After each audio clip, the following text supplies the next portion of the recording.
And here I go again. Sam.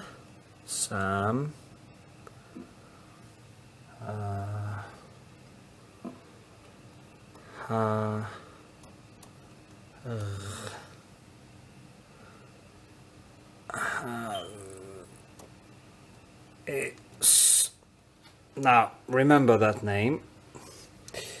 That is quite important. I think he is one of the most intelligent thinkers alive today. He is a philosopher, a neuroscientist, and a critic of religion, and a spokesman for humanism and reason. And that is why I have been listening to his podcasts in the background when I've been painting this painting, because taking in knowledge, rational thinking, at the same time as I can paint and do what I love, is probably one of my biggest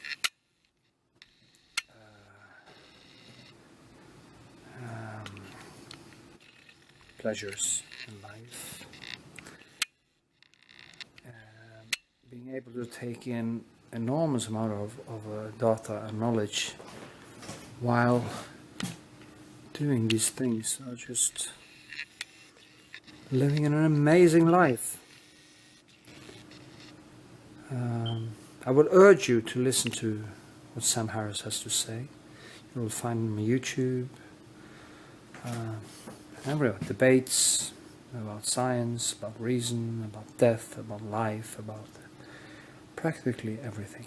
Anyway. So, now, this is a smaller painting, so I can't really go into detail, but I really like this. It's not often I really like something that much, but I mean, I really feel that I made something nice here.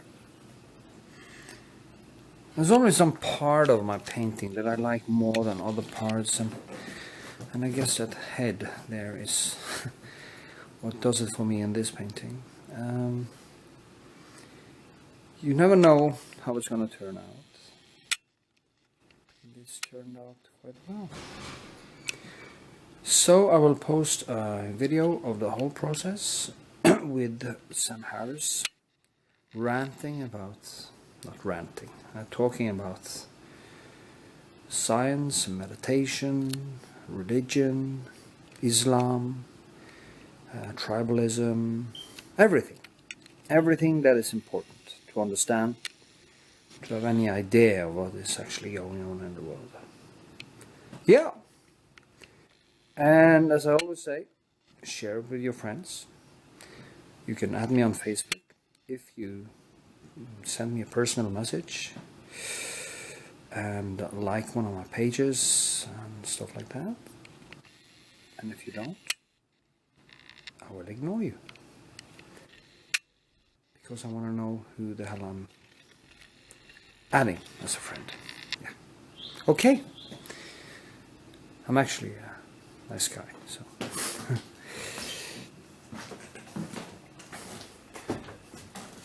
Sam Harris. Okay. Have a good one.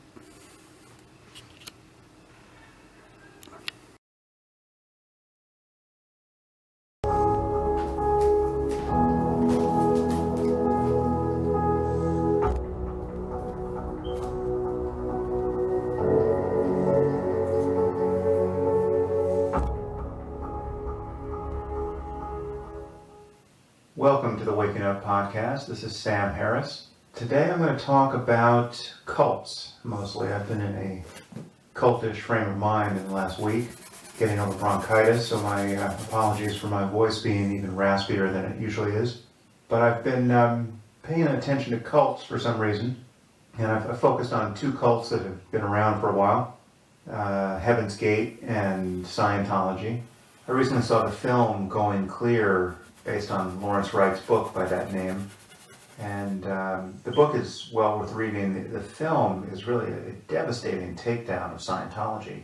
I can't imagine it won't do the organization lasting harm if enough people see it. It exposes how goofy L. Ron Hubbard was and how sinister his organization soon became under him and his successors. So do see that film. It's playing on HBO and had some theatrical release as well. But I've mostly been thinking about the Heaven's Gate cult, which, as you might recall, about 18 years ago, came to the world's attention because 39 members, including the chief member, a man named Marshall Applewhite, who was known as Doe to his devotees, all took their lives in a mansion near San Diego. They all donned identical pairs of Nikes and drank a cocktail of phenobarbital and vodka, I believe, and then got in their bunk beds and covered themselves with purple shrouds and departed, they imagined, for a spaceship that was following the tail of the comet Hale-Bopp. So this was a rather horrifying and peculiar news item. I think it remains the largest mass suicide in U.S. history, although I recall my reaction to it at the time was a little bit less than reverential. I remember sitting on my couch watching this first footage that came out of this house of everyone in their bunk beds with their Nikes, and hearing the voiceover announcer say, and in their freezer they had nothing but quart after quart of Starbucks Java chip ice cream. And I remember sitting on my couch alone and saying out loud to myself, wait a minute, Starbucks makes ice cream? And then I leapt to my feet and drove straight to the supermarket and bought some Starbucks Java chip ice cream. So I guess we all draw from certain tragedies the lessons we need at the time. Obviously, I've become more sympathetic with the plight of these people in the intervening years and more interested in the phenomenon of cults, and have drawn other lessons from this one. In any case, the most fascinating thing about Heaven's Gate is that the members of this class, as they called it, left final video testimonies as to why they were doing what they were doing and how satisfied they were to be doing it. And this is, of course, analogous to the video testimonies one often gets from jihadist suicide bombers. But these were people who were really aware of how inscrutable their behavior was going to seem to their loved ones and to the rest of the society in which they were living. And they really made their best effort to defend their actions, if not explain them, and to simply bear witness or demand that the world bear witness to the psychological fact that they were absolutely unconflicted in doing what they were doing. They just felt immense gratitude for the experience of living for decades with their other cult members with whom they had formed an obvious bond, and for the guidance of Doe and T, the woman who had been his partner, who had died a decade earlier. And these were people who, for the most part, were clearly happy and approaching their deaths with genuine enthusiasm. They were gleeful about the prospect of departing this world and arriving elsewhere in the galaxy. So these videos are really an amazing document, and I was tempted to put some audio in this podcast, but there really is no substitute for seeing the videos themselves, so I will embed those on my blog. And there's about 2 hours of video. There's additional hours of Doe himself giving his final testimony, and that's also fascinating to watch. But the videos of the cult members are really profoundly strange and unnerving when you see just how sanguine they are about their whole project, which is, on its face, really the most profligate misuse of human life imaginable. These are people who lived in total isolation for decades under the sway of obviously crazy ideas, depriving themselves of most of life's experience. And these are people who had abandoned children, they had abandoned the rest of their families, and abandon every other human project that we might deem worthy of a person's attention and energy, and then killed themselves in the most carefree state of mind. And it was entirely the result of what they believed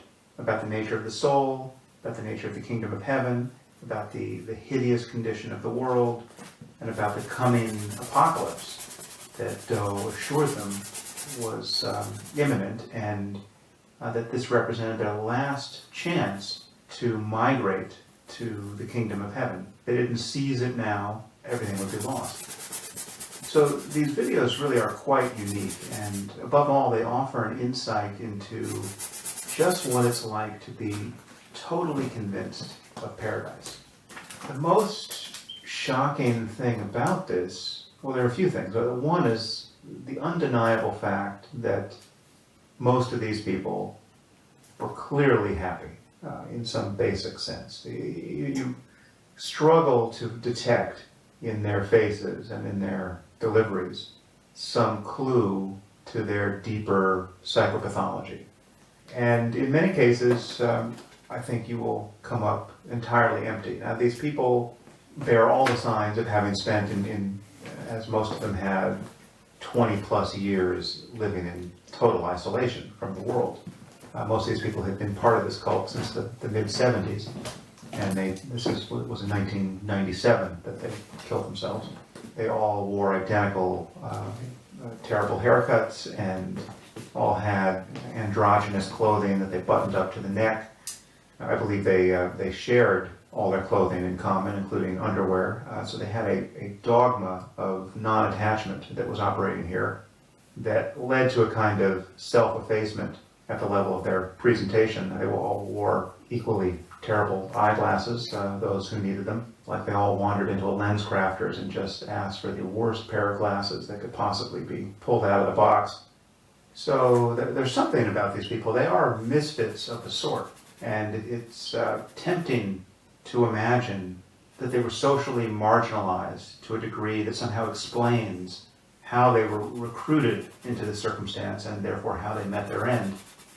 But that's not to say that these aren't happy, intelligent, relatively high-functioning people who could have succeeded in other contexts in life. And I think that's, to some degree, obviously true of some of them.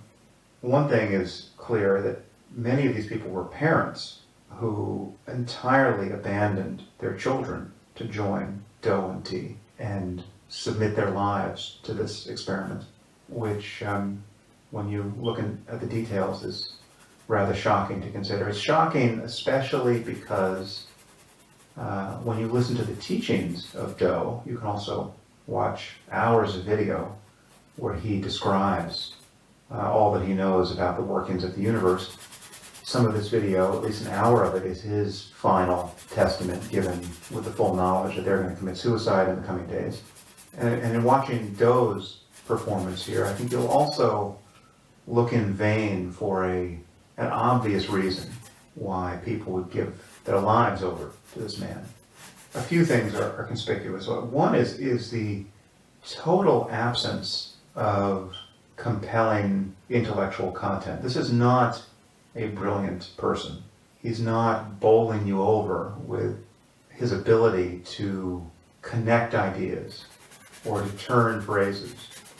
The only clue to his powers of mesmerism is his quality of eye contact, which, as I discuss at one point in my book, Waking Up, is a feature you find in gurus in general, and in people who are making heroic efforts to persuade. And in Do, this is conspicuous. The man rarely blinks. He's looking at a camera lens for this video, but one can well imagine that this is the style of eye contact he used when talking to people directly. Maybe I'll offer a brief digression on this topic. There's actually a section in my book, Waking Up, where I talk about eye contact, and I'll just read it to you. A person's eyes convey a powerful illusion of inner life. The illusion is true, but it is an illusion all the same. When we look into the eyes of another human being, we seem to see the light of consciousness radiating from the eyes themselves. There's a glint of joy or judgment, perhaps. But every inflection of mood or personality, even the most basic indication that a person is alive, comes not from the eyes but from the surrounding muscles of the face. If a person's eyes look clouded by madness or fatigue, the muscles orbicularis oculi are to blame. And if a person appears to radiate the wisdom of the ages, the effect comes not from the eyes but from what he or she is doing with them. Nevertheless, the illusion is a powerful one, and there's no question that the subjective experience of inner radiance can be communicated with the gaze. It's not an accident, therefore, that gurus often show an unusual commitment to maintaining eye contact. In the best case, this behavior emerges from a genuine comfort in the presence of other people, and a deep interest in their well-being. Given such a frame of mind, there may simply be no reason to look away. But maintaining eye contact can also become a way of, quote, acting spiritual, and therefore an intrusive affectation. There are also people who maintain rigid eye lock not from an attitude of openness and interest, or from any attempt to appear open and interested, but as an aggressive and narcissistic show of dominance. Psychopaths tend to make exceptionally good eye contact. Whatever the motive behind it, there can be a tremendous power in an unwavering gaze. Most readers will know what I'm talking about, but if you want to witness a glorious example of the assertive grandiosity that a person's eyes can convey, watch a few interviews with Osho. I never met Osho, but I've met many people like him, and the way he plays the game of eye contact is simply hilarious. I confess that there was a period in my life, after I first plunged into matters spiritual, when I became a nuisance in this respect. Wherever I went, no matter how superficial the exchange, I gazed into the eyes of everyone I met as though they were my long-lost lover. No doubt many people found this more than a bit creepy. Others considered it a stark provocation. But it also precipitated exchanges with complete strangers that were fascinating. With some regularity, people of both sexes seemed to become bewitched by me on the basis of a single conversation. Had I been peddling some consoling philosophy, or been eager to gather students, I suspect that I could have made a proper mess of things. I definitely glimpsed the path that many spiritual impostors have taken throughout history. Interestingly, when one functions in this mode, one quickly recognizes all the other people who are playing the same game. I had many encounters wherein I would meet the eyes of a person across the room, and suddenly we were playing War of the Warlocks, two strangers holding each other's gaze well past the point that our primate genes or our cultural conditioning would ordinarily countenance. Play this game long enough and you begin to have some very strange encounters. I don't remember consciously deciding to stop behaving this way, but stop I did. In any case, I think Doe is probably a master of the unblinking gaze, and this may account for why he had the effect he did on people, because I can tell you, having read some of his writing, if you can call it that, and listened to him speak about his doctrine, there's nothing in the text of what he says that should have compelled people to follow him, much less follow him into their graves. And he persuaded people to follow him with surprising suddenness. There's an account of one of his early meetings, I think in the early 70s, where something like 20 people from a single lecture dropped their lives and disappeared from Portland or Seattle or wherever this talk happened, leaving their kids and their parents and their friends just aghast, and followed this man into the wilderness. So something was going on, and I don't know if it's the cologne he was wearing or the way he was boring holes into people's heads with his eyes, but the man had something that people found profoundly attractive. So I think I should just give a brief account of what Doe was teaching people. He claimed to be an extraterrestrial who inhabited his body, the body of Marshall Applewhite, at some point in adulthood, and he also claimed to be the same reincarnate personality who had been Jesus and who had gathered apostles, many of whom were now in the Heaven's Gate class.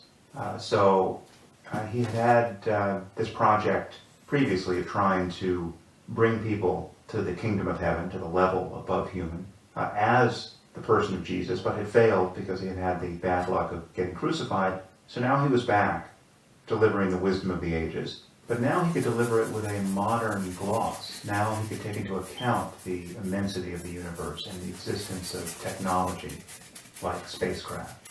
And now the kingdom of heaven was a place elsewhere in the physical universe that could be reached by dying at this most opportune time.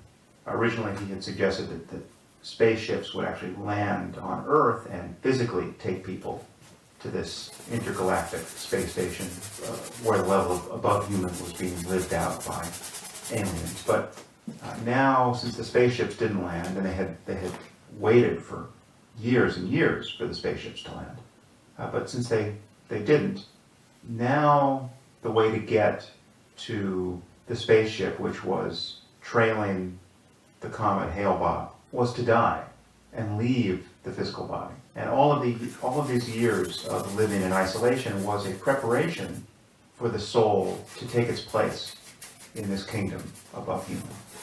And these were the teachings from the beginning. I don't think suicide was ever spoken of in the beginning, because again, they expected aliens to land and spirit them away on flying saucers. But death was often talked about as a possible way to get to the kingdom of heaven. In fact, cult members talk about hoping to provoke their own assassination in how they represented the teachings in front of fundamentalist Christians. They hoped that the Christians would find their views so offensive that they would kill them and then engineer their escape to the next level. And Doe and T talked often that they believed, based on, I believe, prophecy in the book of Revelation. They thought they were the two witnesses from Revelation. They thought they would be martyred and brought to the kingdom of heaven that way. So death was always kind of working in the background, and the idea was simply to live life in such a way as to divorce oneself from all human, mammalian, as he put it, appetites, and prepare the soul to take a non-human form on a spaceship. What I think is so interesting about this phenomenon, and what can be seen so clearly by looking at these tapes, is the role that belief played in driving this behavior. This behavior is totally uninterpretable, but for the beliefs that these people espouse. And given these beliefs, it seems to make rather clear sense. Looking at these tapes is a corrective to the crazy denials we hear from so many journalists and pseudo-journalists and social scientists and politicians on the link between belief and action in a religious context. So many people talk about religious beliefs as though they simply do not lead to behavior, that they're somehow different from other sorts of beliefs. But of course, we must know this isn't true. And yet so many people pretend to know otherwise. Well, you can't pretend here. There's nothing apart from belief. No other variable explains this behavior. What they did was as straightforward as going to the candy store, given what they believed. So these exit interviews are a kind of microscope for the relevant psychology here. And when you map this on to the phenomenon of jihadism, in particular the phenomenon of suicide bombing that we see throughout the Muslim world, then the centrality of belief becomes obvious. And all of the obscurantism of people like Scott Atran and Karen Armstrong and Reza Aslan stands revealed for what it is, a denial of the obvious. So one can use cults as a kind of lens through which to view the phenomenon of the true believer. And of course, every religion is a kind of cult. It just has more subscribers. That's how we differentiate cults and religions. If you have millions of subscribers, you're a religion. If you have 1,000, or in this case, 40, you're a cult. Now, it's true that being in a tiny minority and having to set yourself in opposition to the rest of your culture and to the religion of your birth, that will tend to select for the truest of the true believers, the most credulous, the most committed people. So cult members have, almost by definition, something in common with what we call religious extremists in the context of a religion.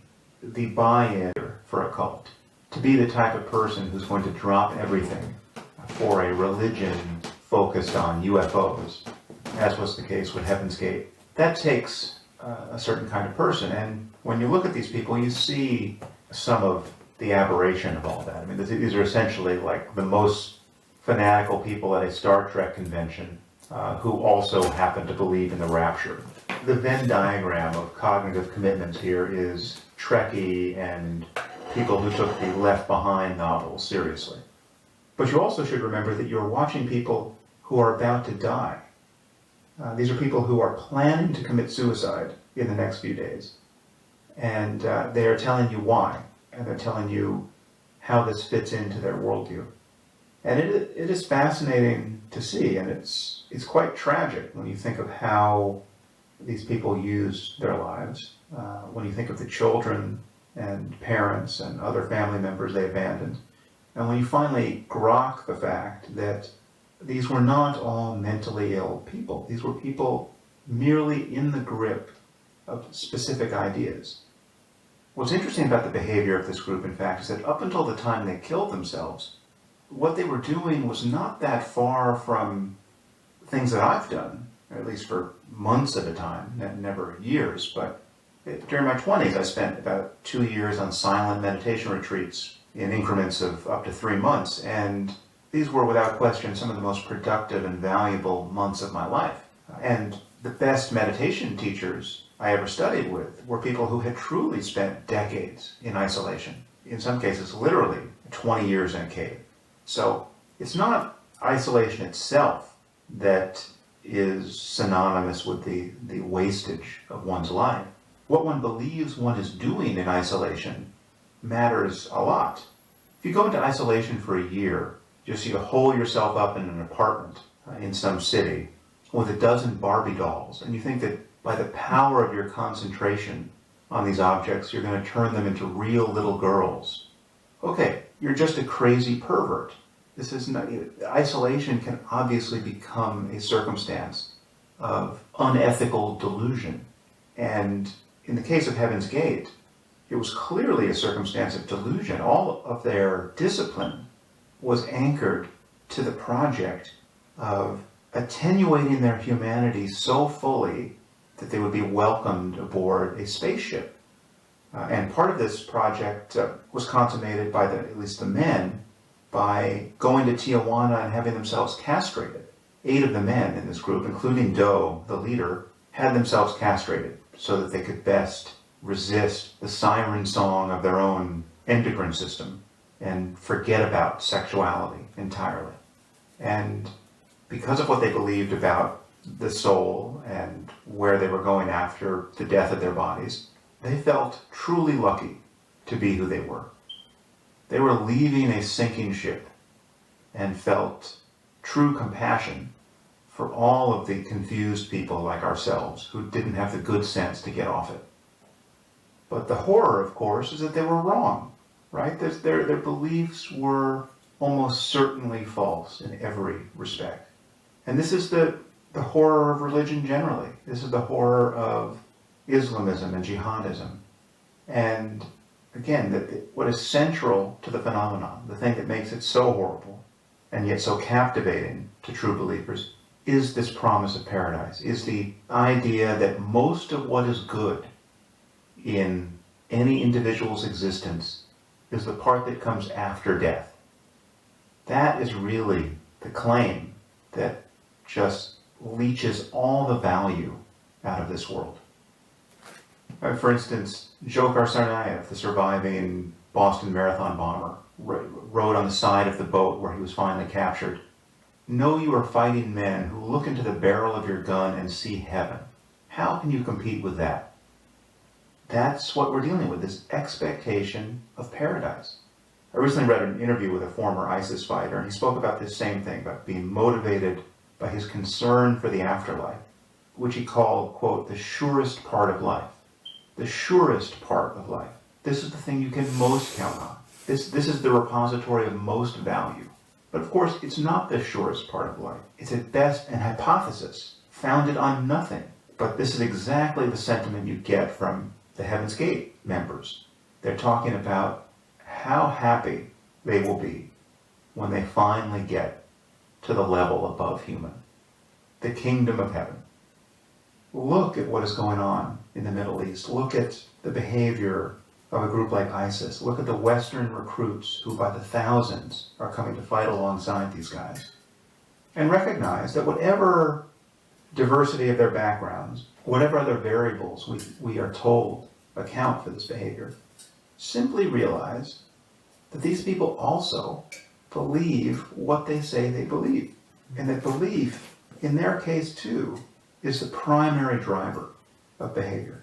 And that these people, who now in the case of ISIS are murdering apostates and seeking to murder vast numbers of their enemies, these people are just as eager to die and just as unconflicted about the apparent misuse of their lives in this world, just as expectant of eternity as the class members of Heaven's Gate were.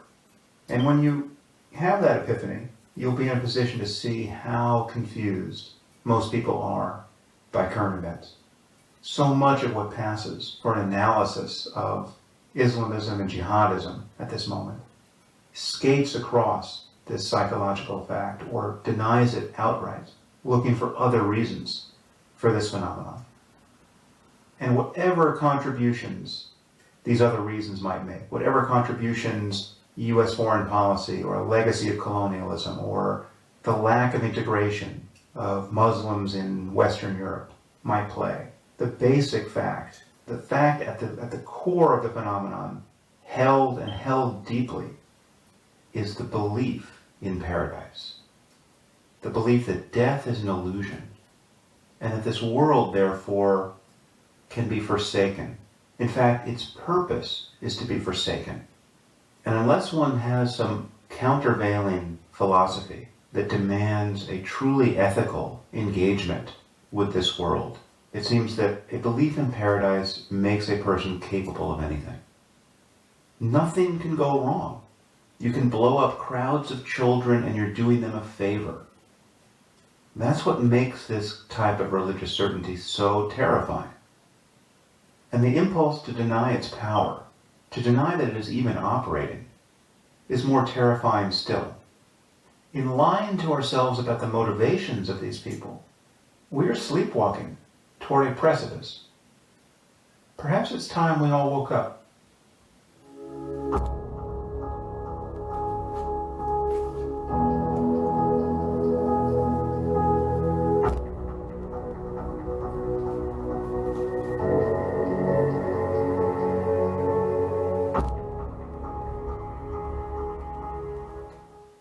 If you enjoyed this podcast, there are several ways you can support it.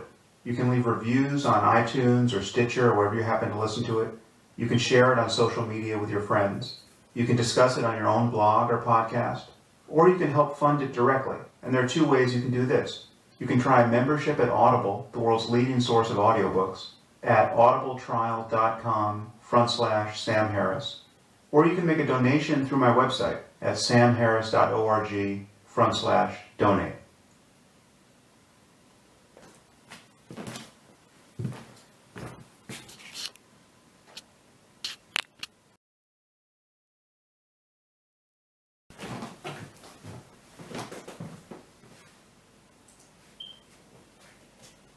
I wanted to do another Ask Me Anything podcast, but I know I'm going to get inundated with questions about my conversation with Noam Chomsky. So in order to inoculate us all against that, or at least to make those questions more informed by my view of what happened there, I want to do a short podcast just dealing with the larger problem, as I see it, of having conversations of this kind. More and more, I find myself attempting to have difficult conversations with people who hold very different points of view. And I consider our general failure to have these conversations well, so as to produce an actual convergence of opinion and a general increase in goodwill between the participants. I consider this the most consequential problem that exists. I mean, apart from violence and other forms of coercion, all we have is conversation with which to influence one another.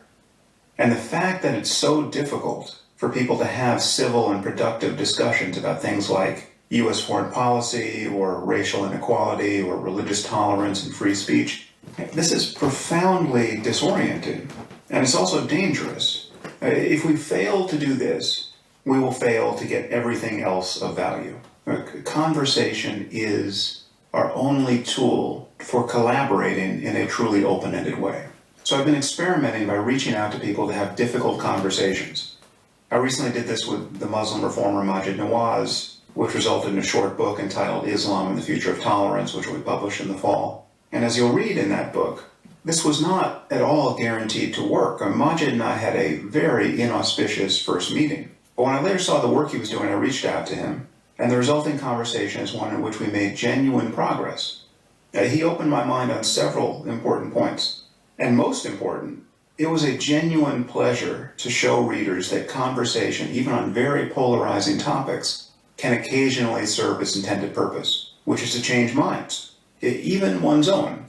Now here I would draw a distinction between a conversation and a debate. I mean, they're superficially similar when the parties disagree, but to have one's mind changed in a debate is to lose the debate, and very likely to lose face before one's audience.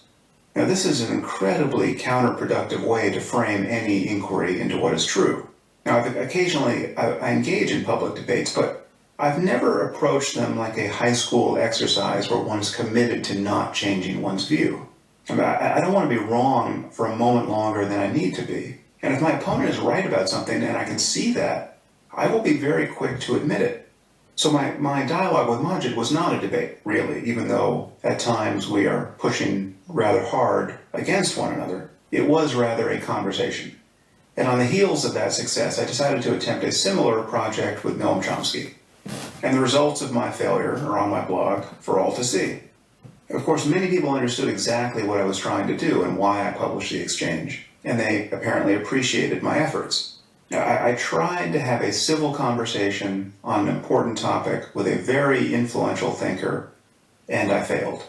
And I published the result because I thought the failure was instructive. But the whole purpose was to extract something of value from what seemed like a truly pointless exercise.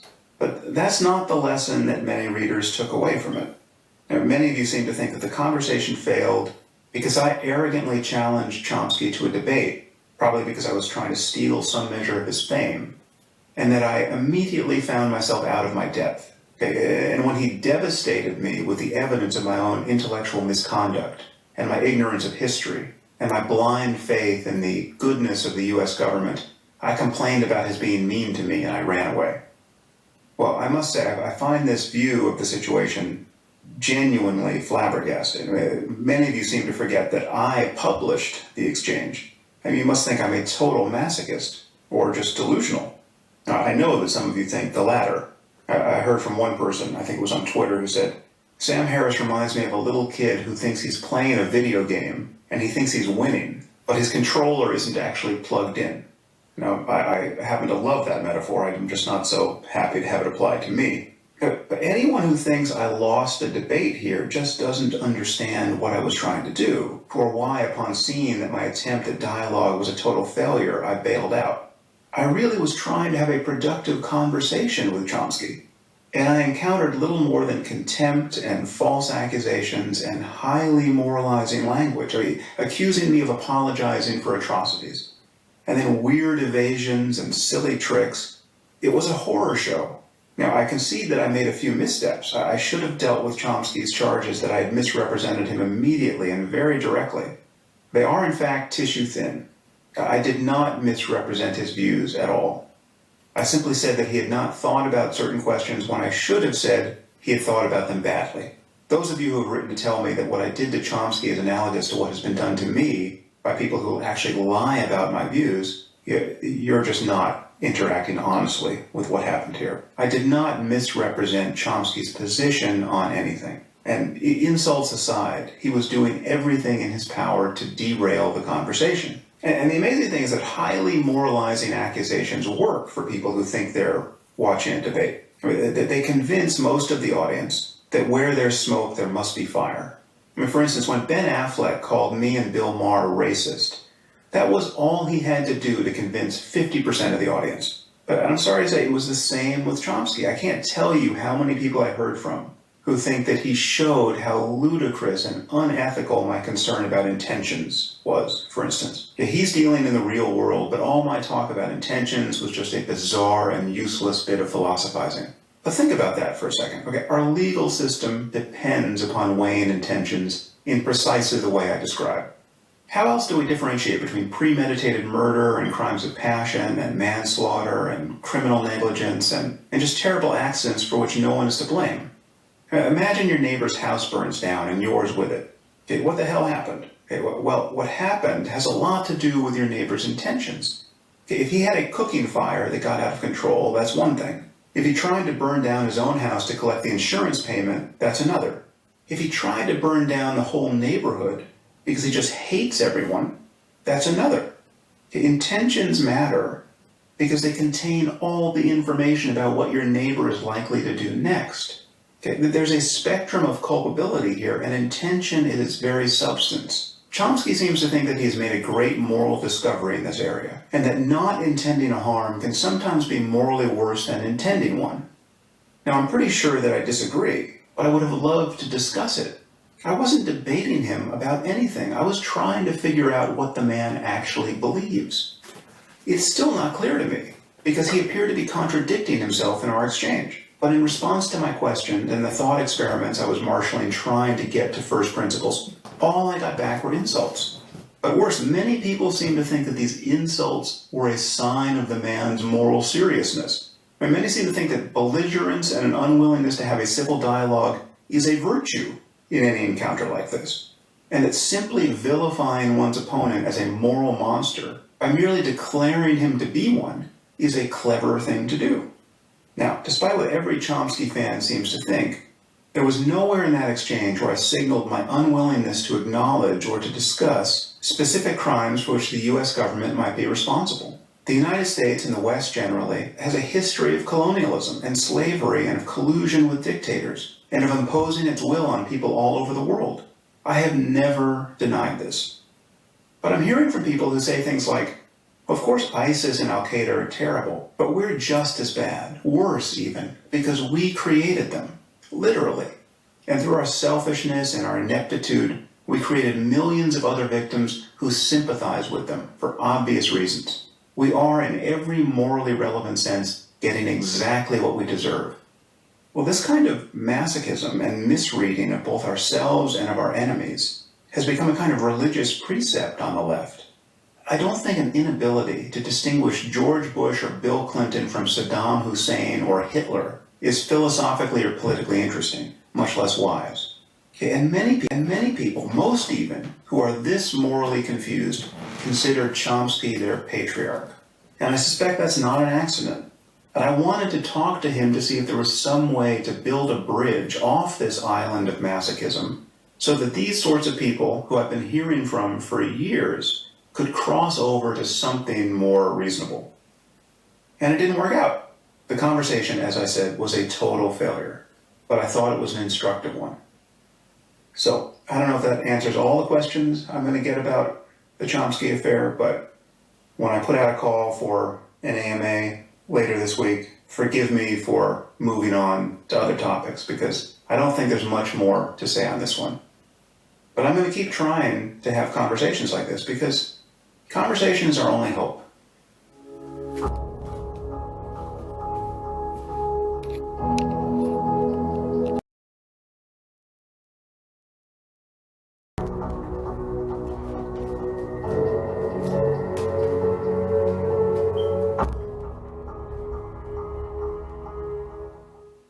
As many of you know, there was recently a triple murder in Chapel Hill, North Carolina, committed by a person named Craig Stephen Hicks, who is still alive. This was not a suicide murder.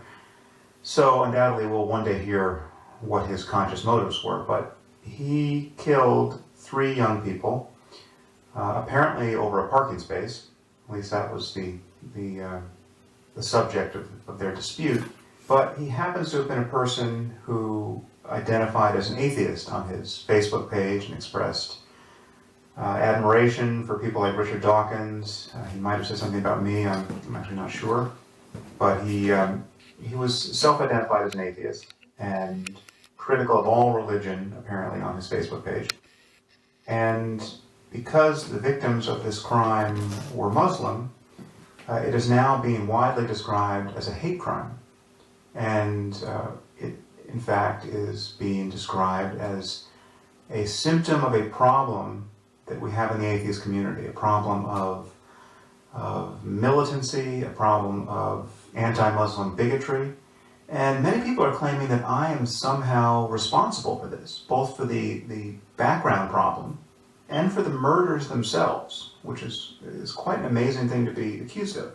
So it seems to me there's a fair amount of moral confusion here, and also just factual confusion about the reality of human violence in the US and elsewhere.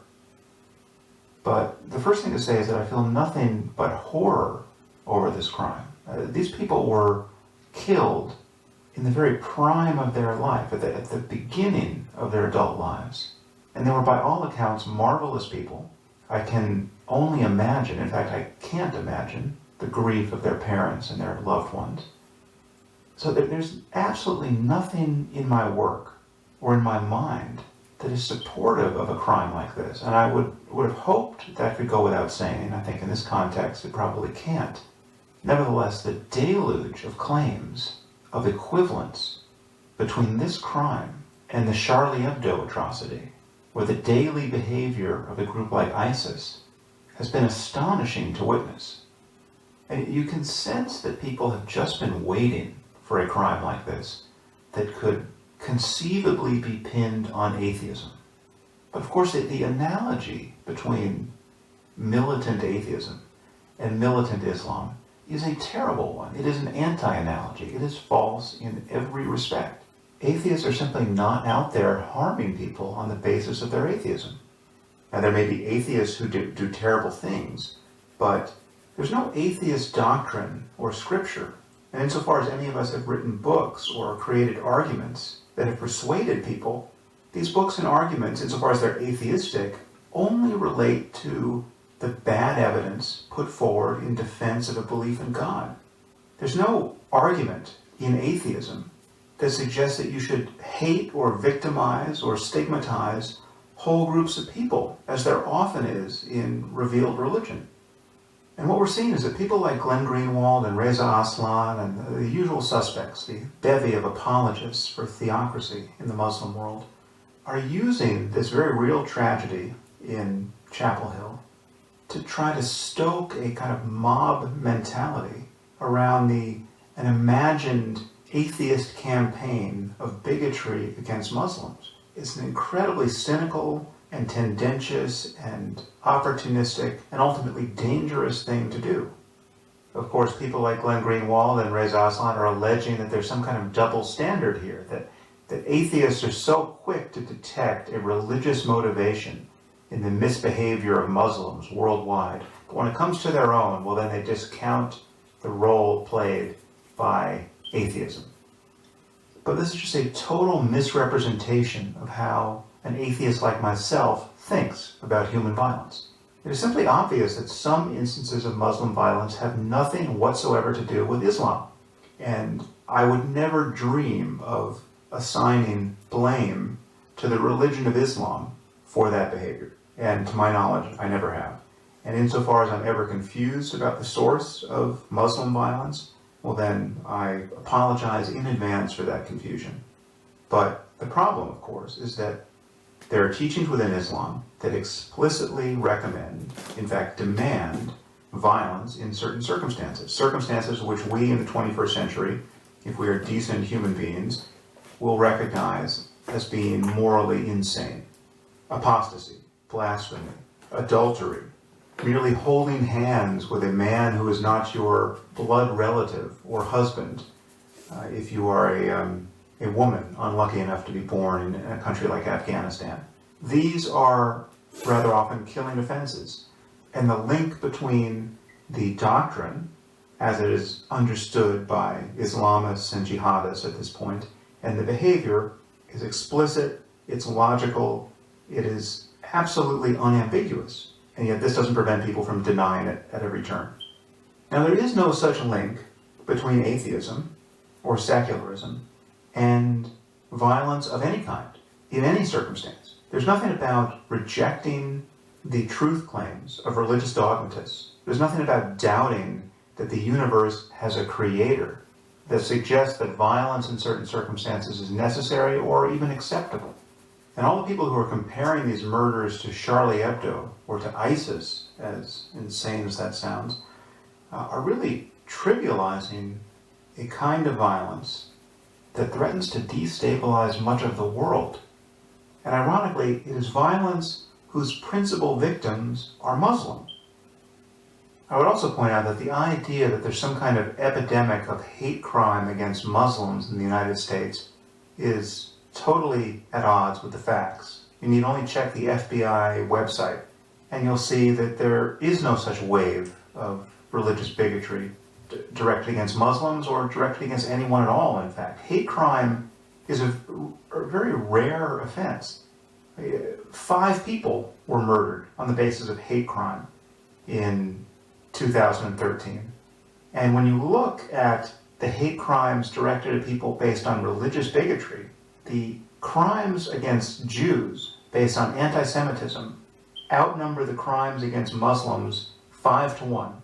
And this is every year, and this is even in 2002, in the immediate aftermath of 9/11. So if we're going to be concerned about hate crime in the U.S., we should be concerned about anti-Semitism before we worry about anti-Muslim hate crime. And the level of anti-Semitism in the U.S. is minuscule when you're talking about violence against persons. Now, I wouldn't say the same thing of France, but in the U.S., it is virtually a non-problem.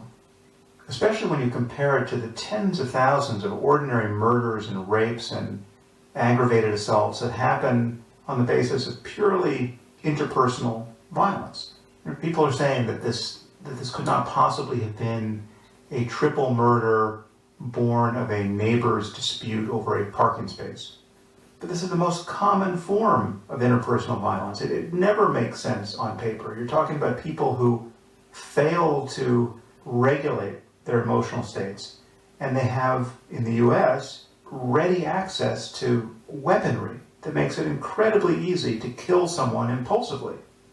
So hate crime per se is not a major problem, and the people who are trying to whip up a frenzy of concern over the ambient level of bigotry and intolerance and violence against Muslims in the U.S. are really trying to engineer a kind of moral panic designed to distract people from the real problems that Muslims face, and that we all face, frankly, which is this basic incompatibility between a 7th century theocracy and our collective aspiration to build a truly pluralistic and global civil society. You can understand this all through the lens of free speech, right? This is all you need to consider. A phenomenon like Charlie Hebdo, or the Satanic Verses.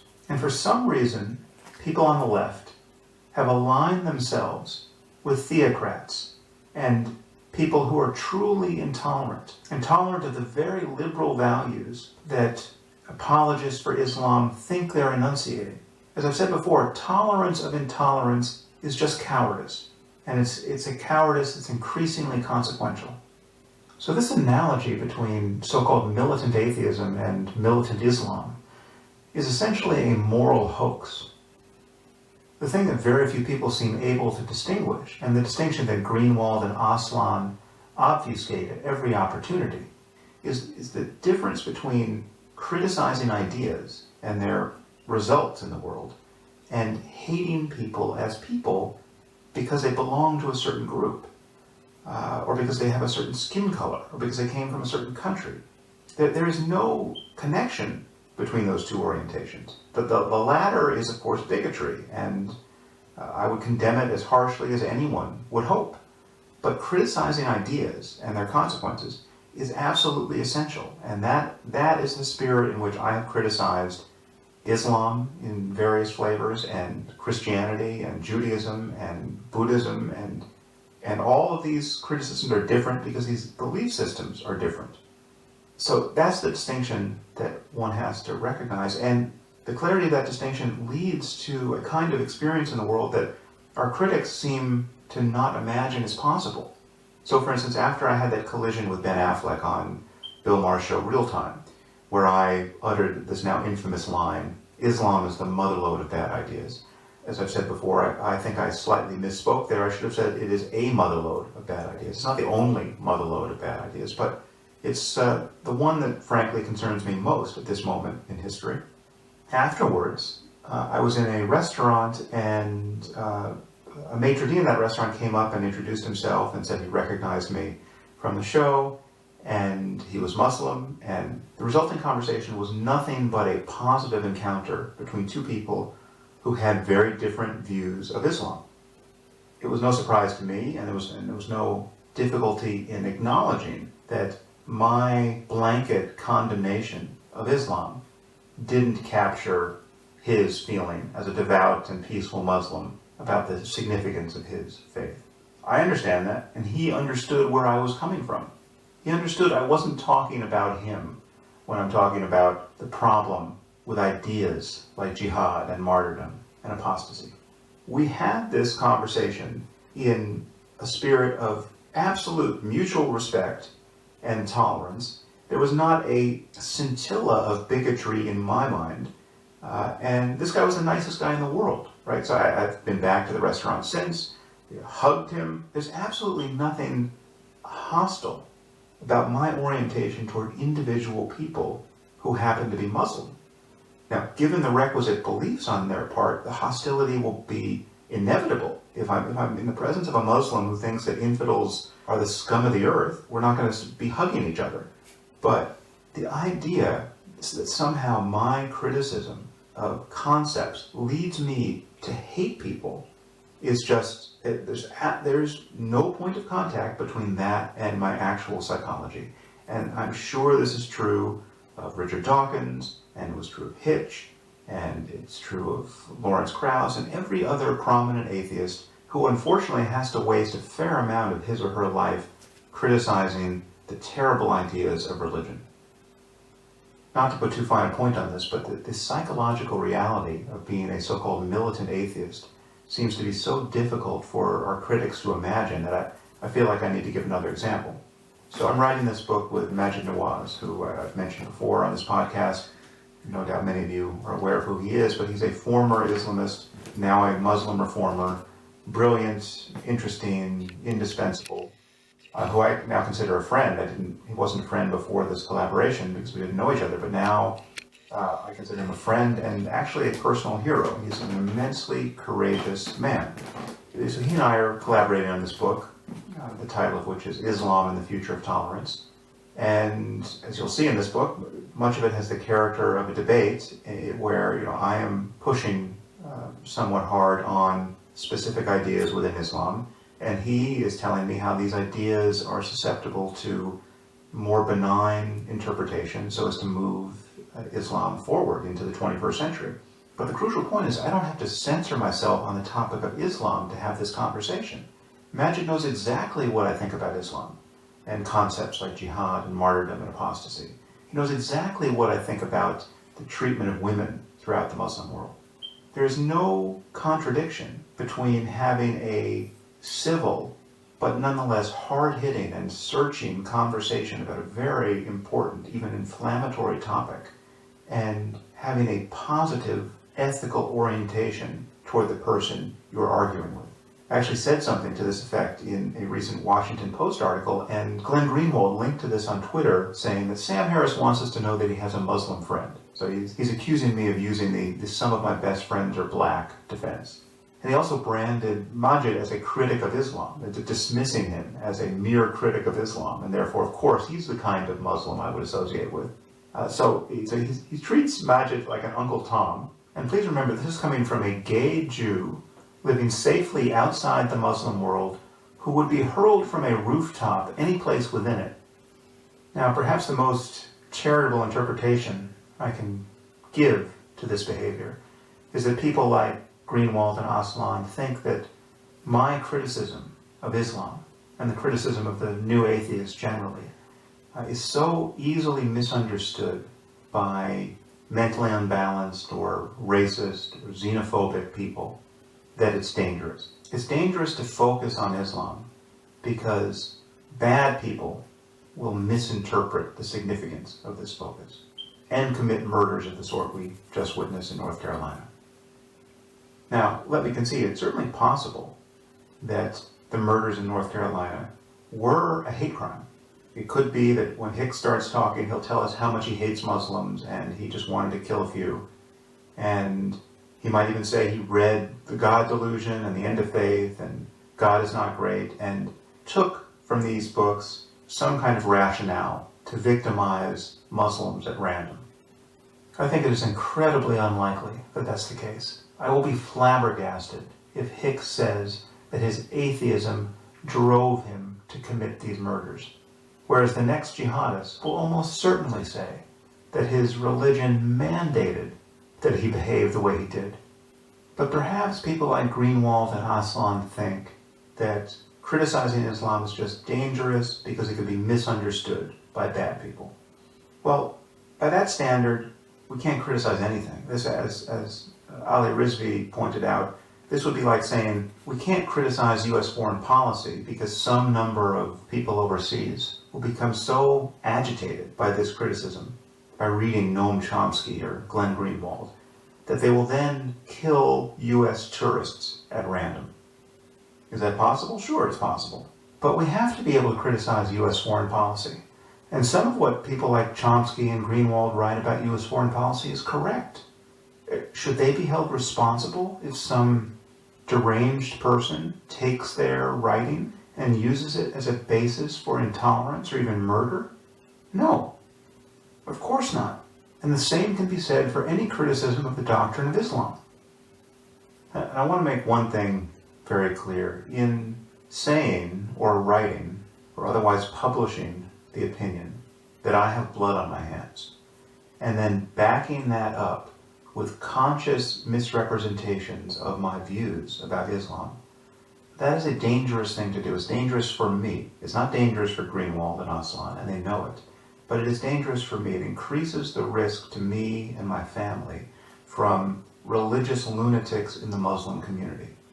Now, both Aslan and Greenwald know that some number of people among their readers are proper lunatics, the goons and madmen who are organized entirely around this variable of Islam and its importance to their lives and to the future of humanity.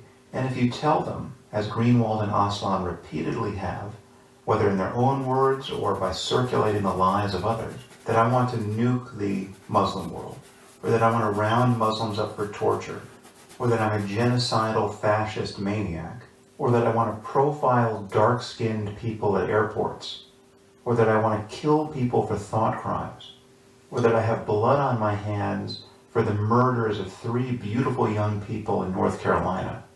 This is dangerous, and I've asked them to stop it, and I'm asking them to stop it again.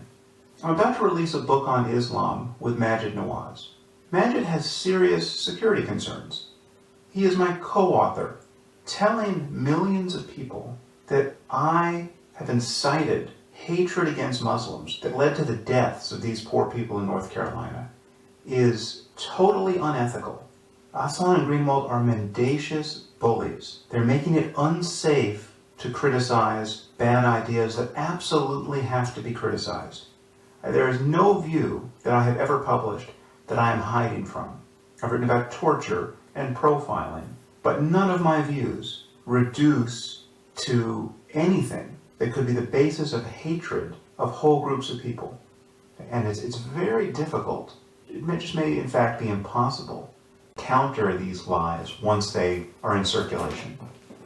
Just as I was making this podcast in the last few hours, there was an incident in Denmark where a meeting about these issues, about free speech and blasphemy and the drawing of cartoons, was attacked by a terrorist. And one person died and several people were injured, and then this terrorist went on to kill someone at a synagogue. In fact, you can hear the audio on the BBC website. Actually, I'll play it for you. This is what it's like for peaceful people to gather in a cafe and attempt to have a conversation on these issues in an open society. I realized that every time we talk about activity of those people, there will be always, yes, it is freedom of speech, but. And the turning point is but. Why do we still say but when we...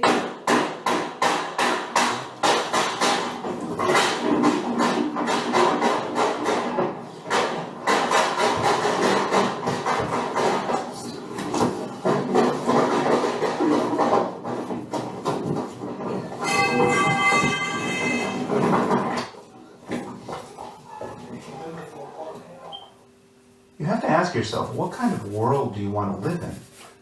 What kind of world do you want your kids to live in? This is the world you're living in now.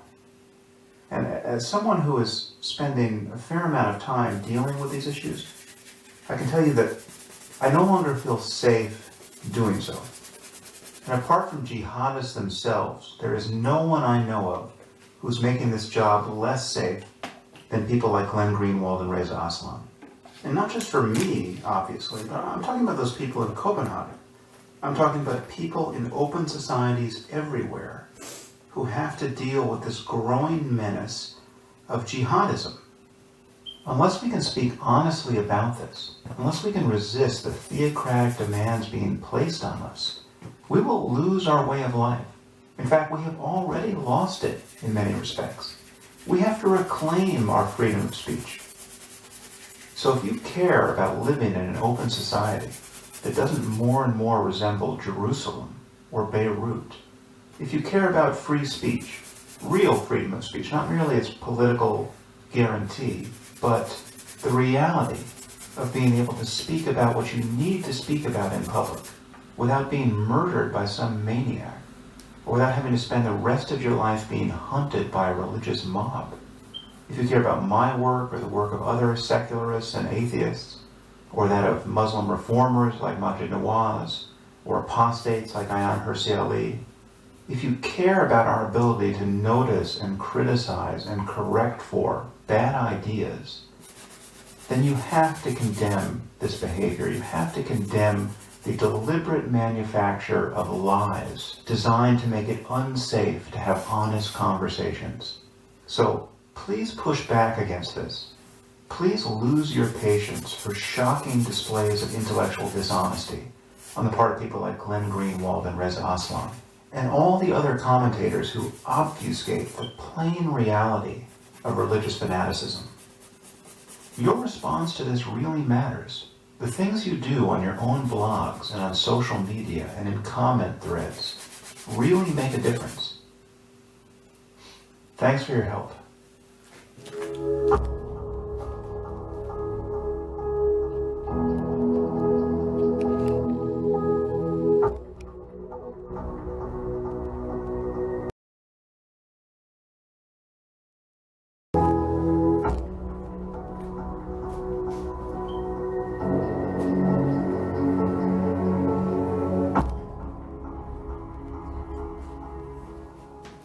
This is an Ask Me Anything podcast. I've now received hundreds of questions on Twitter and in other formats, and I'll try to get through several of them, but many have converged on a single topic, which will come as no surprise: the recent atrocities in Paris, the murders of the Charlie Hebdo cartoonist, and the murders in the Jewish market.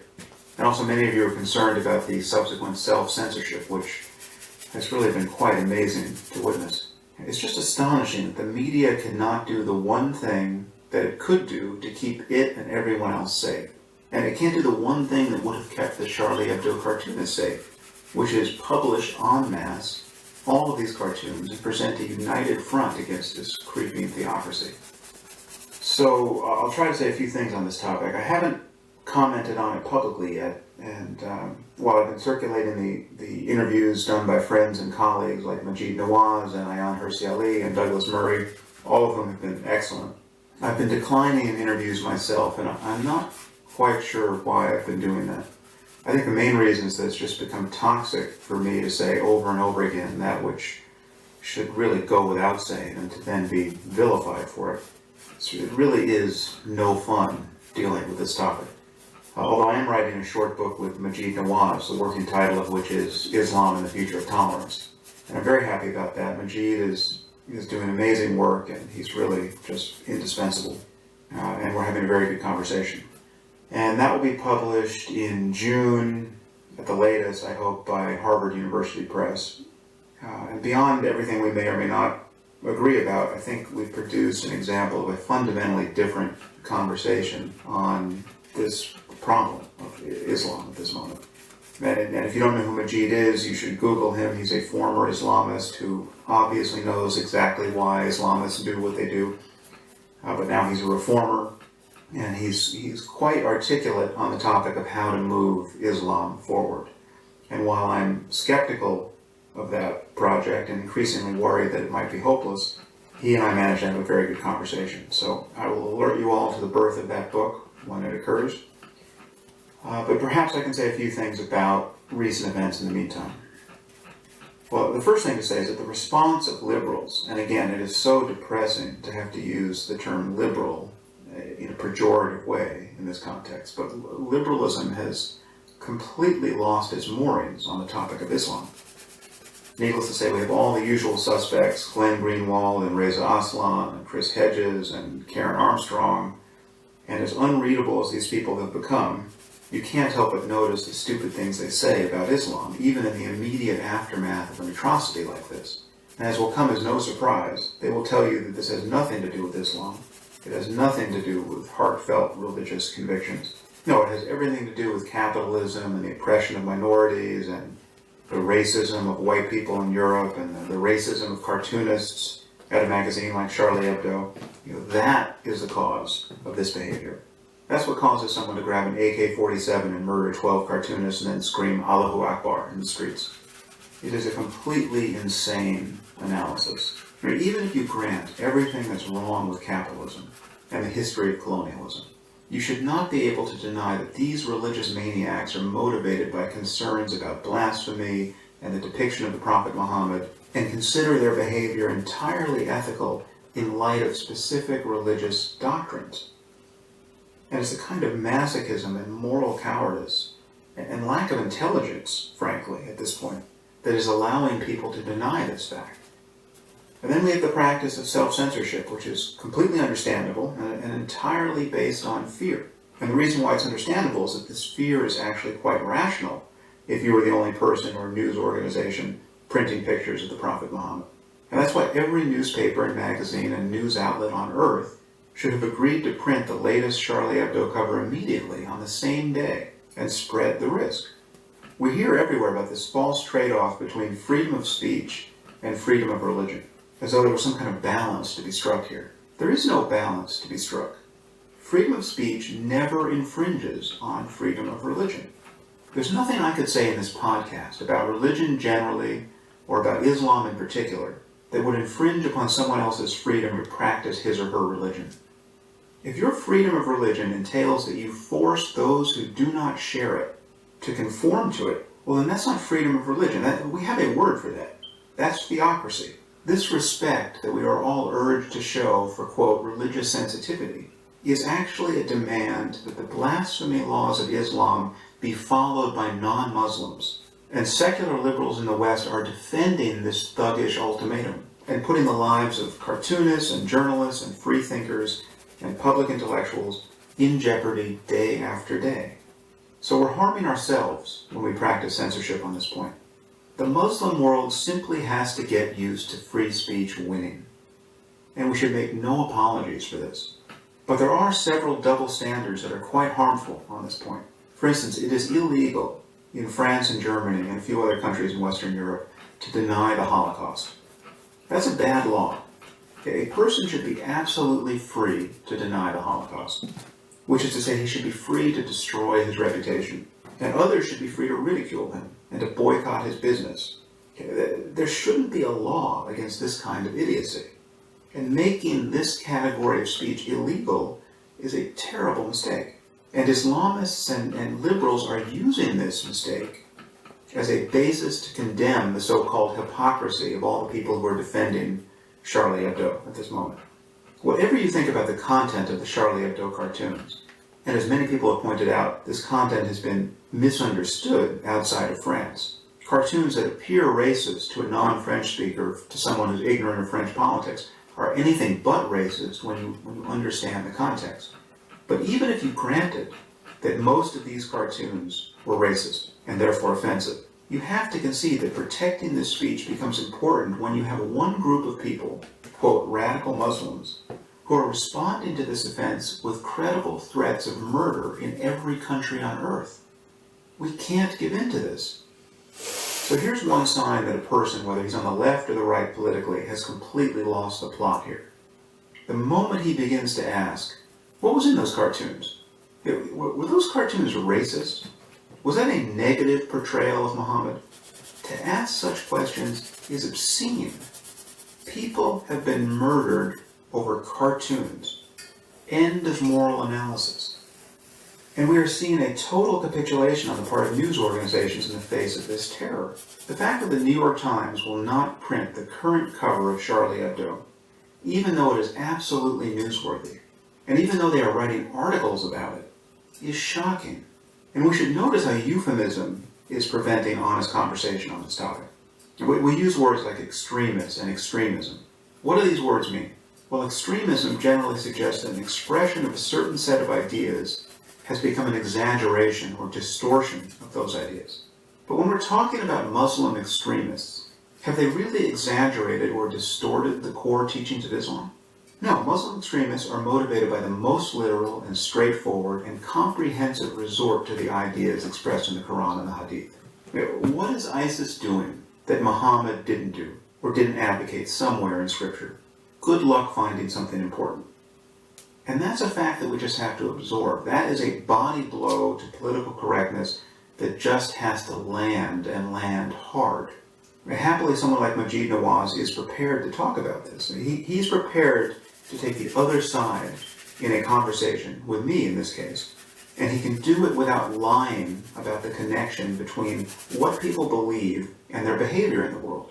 And he should be distinguished in your mind from someone like Reza Aslan, who is a fount of lies and misdirection on this topic. Reza is one of these people who has said in recent days that the murder of cartoonists and Jews in Paris was due to the failure of integration of Muslims in France and the racism that has been directed at them. This is leveraging a very common intuition. There must be two sides to every conflict, right? So there's two sides to this story. On the one hand, you have the racism of Charlie Hebdo and its readers, and on the other side, you have the poor immigrants who are struggling to assimilate in a hostile society. That's what causes people to slaughter cartoonists while shouting, "We have avenged the Prophet." This politically correct analysis is morally insane, and news organizations and readers should lose their patience for it. To focus on the content of the cartoons, as people like Aslan and Greenwald have done, as though it were somehow morally relevant, is a disgrace. And the moment that someone does it, he has tipped his hand. It is a perfect litmus test. I get the sense that people still don't understand what we're dealing with here. Have you seen any of these recent interviews with captured ISIS fighters? Religion is the whole story. They are totally fixated on getting into paradise. In fact, the Kurds have put female soldiers into the field, and this terrifies members of ISIS because they believe that they won't go to paradise if they get killed by a woman. They literally run away from these female soldiers. It's like a culture of psychotic and psychopathic children. And just consider the attitude they show toward real children. Of course, they've been murdering Shia and Christian and Yazidi children, burying them alive and crucifying them. But they seem happy to inflict needless horror on their own children. You may have read a story recently about a street magician in Raqqa, Syria, who had been entertaining children for years. ISIS deemed his activities un-Islamic and cut his head off. Just imagine what it is like to be a child in this context. Imagine the sort of men and women that such a childhood will produce. The crucial thing to understand is that stories like that do not represent an excessive use of force by a few deranged individuals. All of this butchery, the murder of journalists and aid workers, the torture of women who get caught breastfeeding in public, is as central to the project of jihadism as an opening of a new Starbucks is for us. This is what they think is best about themselves. This is what they use to advertise their project to the rest of the world. Video footage of an aid worker getting his head cut off, is part of their recruiting materials. These horrible stories coming out of Syria and Iraq, this is not their My Lai massacre. This is what they unabashedly stand for. This is an expression of a worldview. And this worldview is contagious. It doesn't matter if a person's had direct contact with Al-Qaeda or ISIS or whether he's, quote, a lone wolf. We're talking about the spread of ideas. Again, ideas about martyrdom and jihad and paradise and the rights of women and blasphemy. The point we cannot ignore, the point that should never be obfuscated, is that we are at war with a global phenomenon of jihadism. And there can be no compromise with this death cult. And these fake liberals, these fellow travelers with theocracy, these people who in the name of liberalism protect only political correctness and masochism, they are absolutely part of the problem. They are preventing us from demanding that the Muslim community worldwide get its act together. And this is why expressions of horror and rejection are insufficient in the Muslim community. Of course you're horrified by this behavior if you're a decent human being and have even a tenuous connection to civil society in the 21st century. But that's not enough. Muslims have to honestly grapple with the bad doctrines in their faith. They can no longer just say that Islam is a religion of peace. They can no longer lie about the doctrines that relate to martyrdom, jihad, and apostasy and the rights of women. Muslims have to fight a civil war of ideas, or a civil war against jihadism and Islamism generally. That's what has to happen. It's not a matter of blaming all Muslims for the actions of a few. It's a matter of demanding a reformation within Islam that only Muslims can accomplish. The civilized world is waiting for this to happen, and people will continue to die until it does. And of course, most of the people dying are Muslims. As I said, the conversation I'm having with Majid Nawaz is directly on this point. And Majid is doing extremely important work with the William Foundation, and I encourage you all to look him up if you're not aware of who he is. Well, moving on to a very different topic, about which I've also received several questions. I released a video of a lecture I gave in the fall on the subject of my book, Waking Up, and that's available on my website. But I received complaints from several readers that I was selling it and not offering it for free. Now, I knew this was coming, and this is actually a difficult thing for me to talk about, but I think it's important. We've all begun to expect everything online for free, and I include myself in this. I want to read articles and watch videos, and I don't want to pay anything for them. If someone sends me a link to an article in the Wall Street Journal, and I hit their paywall, I'm not going to read it. I don't want to subscribe to another newspaper or magazine, certainly not for a single article, and money aside, it's just too much of a hassle. But of course, everything can't be free online, or no one will be able to make a living producing quality work. We have yet to find an elegant solution to this problem. But the problem runs deeper than this because people actually make a significant effort to find content for free rather than buy it. I've heard from several people, ostensibly fans, who are just waiting to find my Waking Up video for free on a file sharing site, that is, illegally pirated. These are people who will express a totally positive orientation toward my work, but they just don't want to spend $4.99 on a video. And in fact, I've heard from people who bought the video and really enjoyed it, but regretted that they had purchased it before they realized that it was available on a file sharing site for free. And of course, it's only available on a file sharing site because somebody, some fan of mine, I suspect, I actually don't think this was malicious, but some fan bought the video and then uploaded it because he felt that he is a better judge of whether it should be offered for free than I am. So this is an interesting problem because I completely understand the expectation that information should be free. Again, I feel it myself online. Paywalls suck. We need to find a more elegant solution than repeatedly asking people to input their credit card information. But we are all experiencing a race to the bottom now, where it's becoming harder and harder to charge for content online, and therefore harder to have a career as a writer or musician or photographer or filmmaker or journalist. Jaron Lanier wrote a very interesting book entitled Who Owns the Future that focuses squarely on this topic. Now, content creators are all in competition with one another, of course, for our time and money, but they're also in competition with free versions of themselves. For instance, I wrote a book, Line, a very short book, and it was initially published, I think, for $2.99 as an ebook. And I received complaints from people who noticed that they could read 8,000 or 10,000 word articles on my blog for free. And they were now wondering why they should be expected to pay anything, even just $2.99, for an essay of similar length as an ebook. So it's interesting to see what's happening here. I'm losing a competition with a free version of myself. I was being penalized for having written blog articles that were so long and fulfilling, apparently, that they seemed to undermine any justification for charging for something of similar length in the future. And this is a weird situation to be in. For instance, I just spoke about a book that Majid Nawaz and I are writing. Now, it's of similar length and format to some of the longest conversations I've had on my blog. And the question will be asked, why not just release this on your blog for free? Well, there are several reasons, but the main one is that it takes a lot of time to do this well. And I asked a lot of Majid's time to get this book written.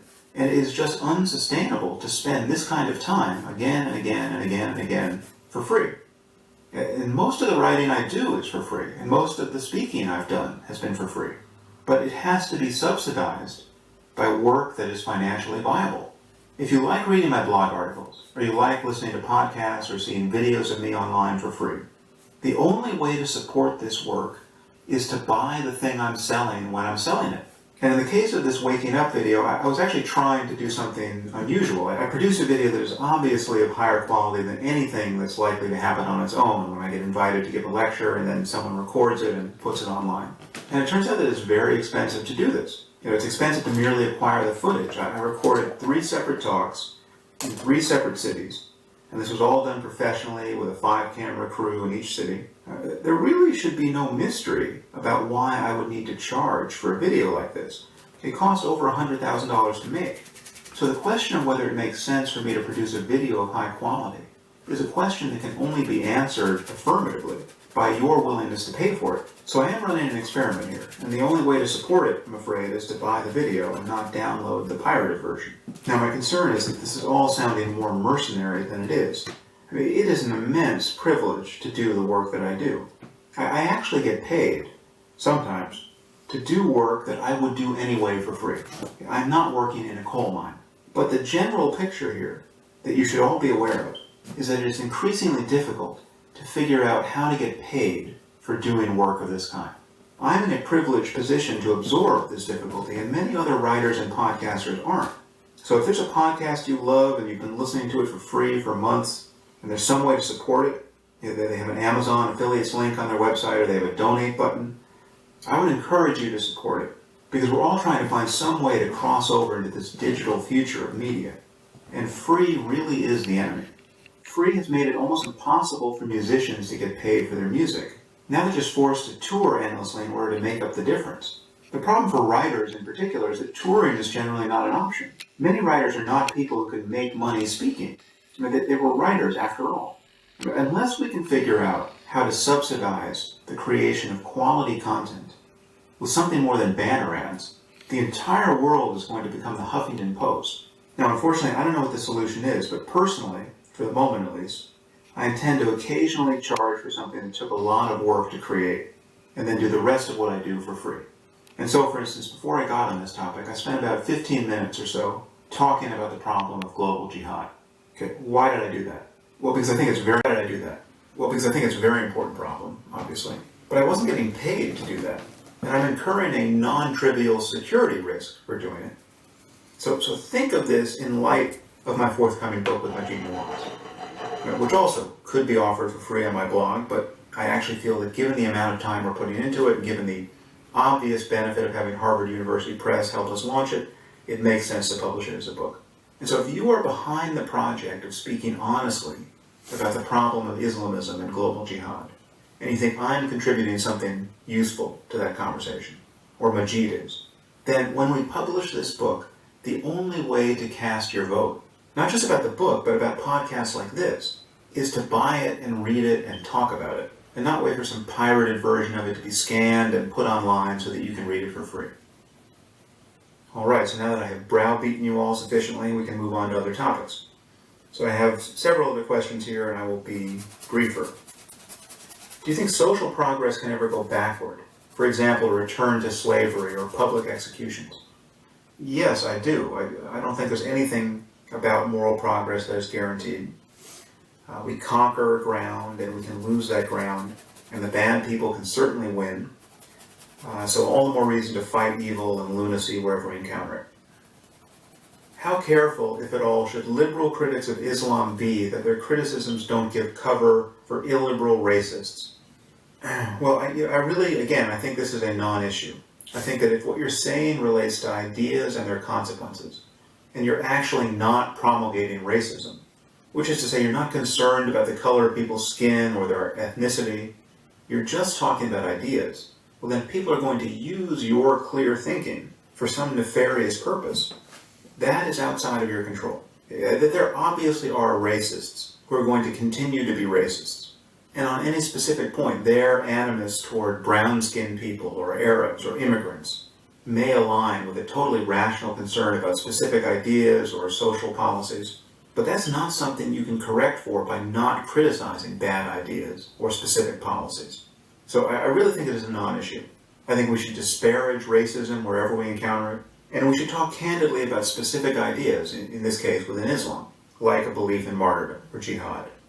So I don't see any contradiction there between being committed to clear thinking about dangerous ideas and being committed to treating people as people fairly across the board. How can we convince apologists that religious people really do believe what they say they believe and that their God is not metaphorical? Well, this is actually a very difficult problem. I think that many apologists know that they're lying. So there are dishonest apologists. There are people who know that religious fanatics are motivated by their fanaticism, and that it's not politics, and that it's not economics, and that there's a straight line between belief and behavior.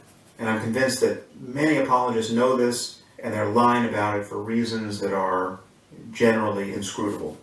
But there are people who are simply confused. They don't know what it's like to believe in God, and for that reason they doubt that anyone really does. And this is a difficult problem to get around. I mean, there seems to be no manifestation of religious fanaticism that is so unequivocal as to convince people that it really must have been born of religious ideology rather than some other motive. Now, curiously, they don't tend to feel this about other kinds of religious behavior. So the people who go to church on Sundays and they eat the communion host at the Mass and they say the Rosary, and when you ask people why Catholics, in this case, would behave this way, well, they will admit that it's on the basis of their Catholic beliefs. But when you talk about behavior that causes immense harm in the world, then they ascribe this behavior to some other motive. Even in the case of a suicide bomber who's left a video testimony as to his expectation of getting into paradise.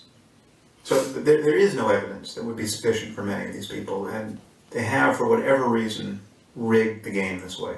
They've either rigged their own minds or they've rigged the public conversation, and there's nothing to do but keep talking past them in a hope of reaching other people. During mindfulness, how do you know when you're experiencing consciousness without the ego? Well, it's a little bit like asking, how do you know when you're no longer lost in thought? It's something you can be wrong about. Just as you can be thinking without knowing that you're thinking, you can be thinking about the illusoriness of the self and not be aware that that's all you're doing, just thinking. So you can have an undercurrent of thought present that is uninspected. So you can have a clear moment of seeing the selflessness of consciousness, and then get lost in thought again in the next moment and not see that that's occurred. And the character of that thought could just be seeming to extend this intuition about the selflessness of consciousness. So you could just be thinking about how there is no self and about how consciousness is vast and open and spacious, etc. So it is possible to be confused on this topic, but there is an experience of clarity that you can keep repeating. Again, it doesn't have a very long half-life for most people, just a second or two, but its duration can extend the more you practice. And it's a clear dropping out of any sense of there being a center to the field of consciousness. Again, in the midst of what could otherwise be a totally ordinary experience of conscious awareness. So it's like anything else. It can be repeated again and again and inspected again and again until you achieve some kind of clarity and confidence that this is in fact what consciousness is like. And it's like this whenever you remember to look.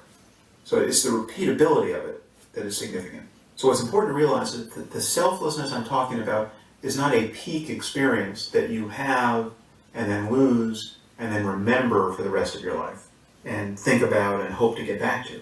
No, it is a capacity to notice something about the nature of consciousness in every present moment, the moment you remember to look, the moment you remember that there's an alternative to being lost in thought, which is to say, in a moment of mindfulness.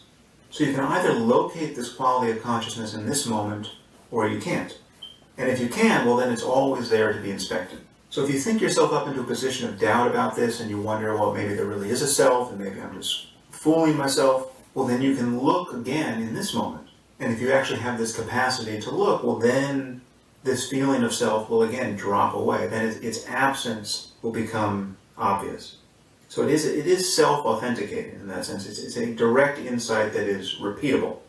So again, it's not a question of whether you are remembering this thing correctly. You know, maybe the thing you thought happened to you really didn't happen to you. There's no way to go back and check. Okay, no, this is in every present moment something that can be recognized about the nature of consciousness. Why do people keep claiming incorrectly that Hitler, Stalin, Mao, and Pol Pot were atheists? Well, what's incorrect about the claim is that they were motivated by atheism. That the idea that there is no God was the reason they created all the suffering and mayhem that they did. Some of them probably were atheists. I certainly think that Stalin and Mao and Pol Pot were atheists. Hitler seems to have believed a fair amount of religious nonsense, as you know, and famously referred to Jesus throughout his speeches. Whether he was actually a Christian or not, I don't know, but the crucial point is that the behavior of someone like Stalin, creating gulags and sending intellectuals there and presiding over the starvation of his people, etc., was not an expression of atheism as a set of ideas. Whereas when people are murdered for blasphemy or apostasy in a Muslim society, this is a direct expression of a religious ideology. Now, if Hitler gave speech after speech detailing how his rejection of God and his certainty that there was no heaven or hell was leading him to behave in the way that he did, if he kept saying, I'm going to kill the Jews because I hate them as a source of Abrahamic religion, and I'm an atheist, and I'm opposed to all religion, okay, if that was the content of his conversation, well, then yes, we could draw a line between his beliefs and his behavior. And we might wonder whether there's a necessary connection between a rejection of God and this kind of behavior. But at the very least, we would be able to say that the conscious adoption of atheism in this context was leading him to behave this way.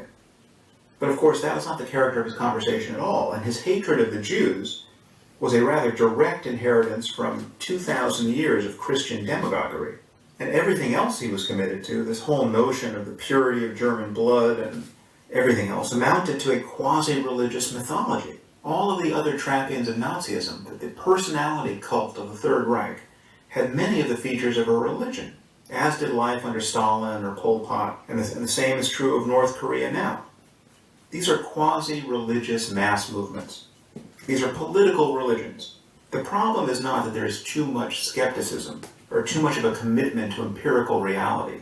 And as I've said before on this topic, and I think it really does cover it, there's no society in human history that ever suffered because its people became too reasonable, too committed to evidence and argument. And that's all you need to know to put this canard to rest. How do you stay so cool all the time? I don't think I've ever seen you raise your voice in an argument. Well, I'm not a yeller, but I'm certainly not cool all the time. In my latest book, Waking Up, I give a few examples where I've lost my cool. But in public debate, I think it's important to remain strictly rational and honest, and getting pissed off is generally not an asset. At least it's not one for me. Now, I should say, however, that I think outrage is sometimes warranted and can be very useful to express, the way Hitch often did.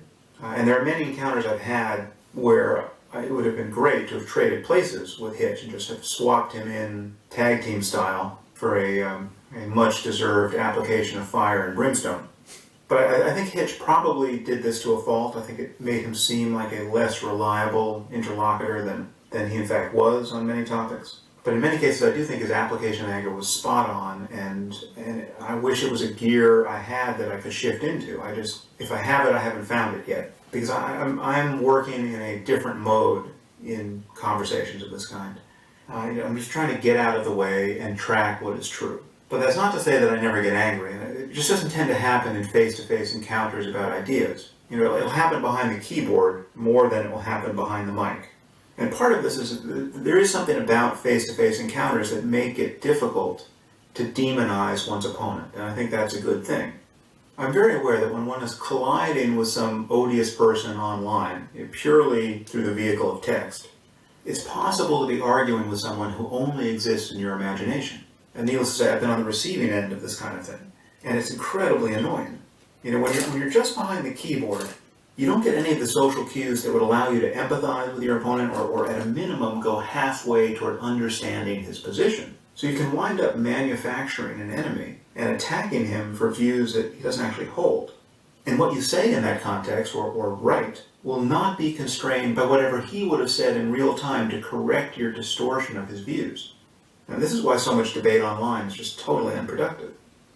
Is your primary motive in criticizing religion to uphold the truth, ensure that no harm comes, or something else entirely? Well, it's both of the first two things. I certainly want to believe things that are true, and that is to have my beliefs track reality insofar as we can understand it. And I also want to minimize the specific harms that would otherwise be unthinkable, but for the crazy things that people believe in the name of religion. And in fact, the most important things that anyone has ever gotten out of religion, the experience of self-transcendence or unconditional love, these states of consciousness exist or not and can be experienced or not based on a very direct empirical exploration of our own mental life. And such inquiry does not require belief in anything, other than that it would be worth exploring consciousness directly to see what it's like. And there are methods for doing this, and they simply do not depend upon faith. So it's my sense that religion has poisoned and obscured the only resource it ever had in the first place, the contemplative life, that also makes me eager to criticize it. Can you comment on your spat with Noam Chomsky? Your initial critique of him in The End of Faith? Do you stand by it? I'm a big fan, but I just don't get this. Well, I'm not aware of having a spat with him. He's actually taken a few shots at me online, but we've never met, and I'm not aware of him having read The End of Faith or having noticed what I've said about his politics. So to some degree, we could just be talking on parallel channels here. But I just think there is a kind of moral confusion expressed in his political writing which ignores intention as a basis upon which to evaluate certain human behavior.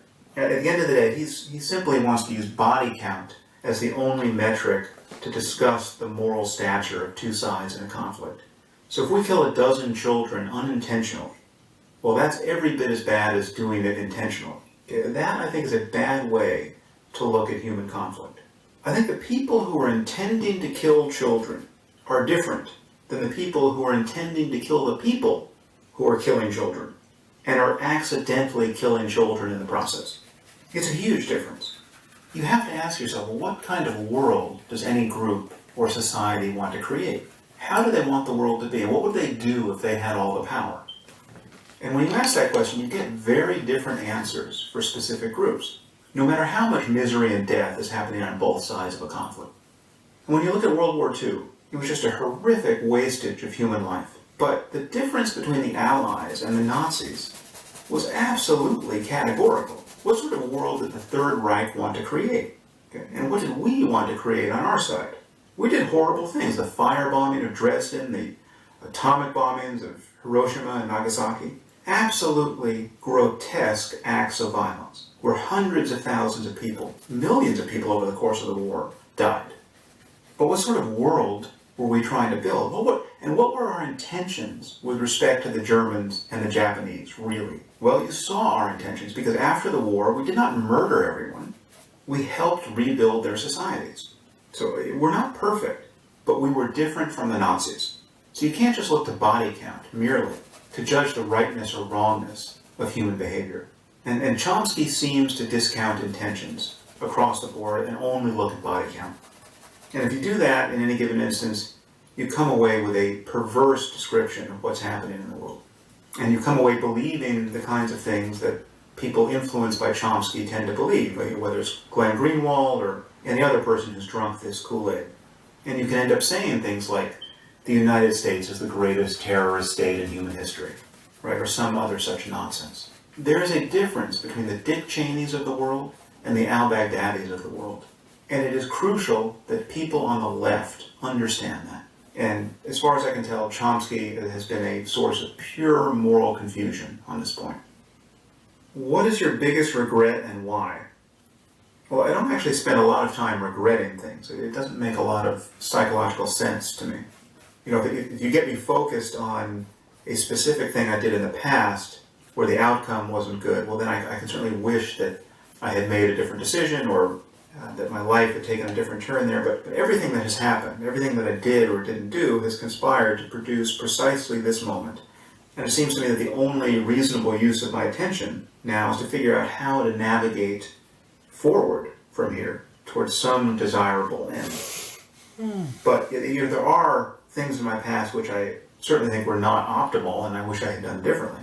I mean, the first thing that comes to mind is dropping out of college as an undergraduate. I took 11 years off between my sophomore and junior year at Stanford. And Stanford is one of the only schools, I think, where you can actually do this. This has allowed me to do many things that I certainly don't regret and that were incredibly valuable for me. I spent about 2 years on silent retreat in my 20s, and I read hundreds of good books, and I spent a fair amount of time writing, so it's not that I wasted all that time, but I didn't appreciate the difference between dropping out as an undergraduate and taking time off between college and graduate school. I mean, psychologically, it seems to me the difference is huge. And I remember spending 1, 2, 3 years more dimly realizing that I wanted to go back to school and wanted to go to graduate school, and feeling just unable to do it because I just felt too old to go back and finish my undergraduate degree. It was just embarrassing to be that old as an undergraduate. And so at a certain point I just realized I had to do it, and I was 30 at the time, and at that point I really wished I had realized this at 25. Or better still, I wished I had taken the break between college and graduate school. So when people write me, asking me advice about their academic careers, and they, people who are wondering about whether to drop out of school, and they're trying to use my career as an example about how to plot their course, I'm really adamant on this point. I mean, you can basically do anything you want and still finish school. You can say if you want to sit 3 months a year on a retreat, you can do that in your summers. And from that point on, then you can decide how you want to further your education and whether there's some career open to you that doesn't require more school. But dropping out, I think, is a bad idea, because you're not in a position to know how hard it's going to be psychologically to go back and finish.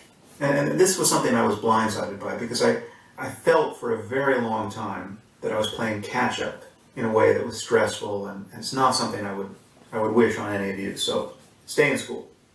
And with that, I conclude another podcast.